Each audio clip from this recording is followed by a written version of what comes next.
222 ni 2018-yil ishlab chiqarilganligi, kraskasi top-tozasi kelib qoldi.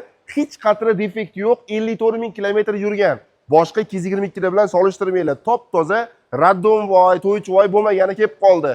Noyob topilmalar kanaliga xush kelibsizlar. Videoni ko'rayotgan aka, rosa 222 so'radingiz, yaxshi holatdagisi tindig'ini topib qo'ydim. Formatic S450 3 litrli biturbo motor, hech qanaqa qayta jihoz emas, ofitsialniy rastamoshka bo'lgan, dokumentalniy O'zbekistonda yurgani, o'z 2018 larning hammasi long bo'ladi.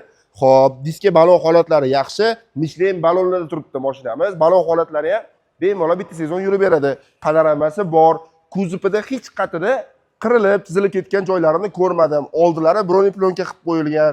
Zavod restyling mashinamiz. Salon holatlarini ham ko'rishingiz mumkin. Oldida ham, orqada ham abduf abagreiflari bor. Yaxshi akustikalar, ya'ni burmesterlarda turibdi. Hech qatida salonning holatida yirtilib qolgan yoki qirilib qolgan joylari yo'q. 2018-yil kuzovi ham, texpasporti ham hammasi 18-yil 54 ming kilometr yuribdi bor yo'g'i. Rosa talashdik.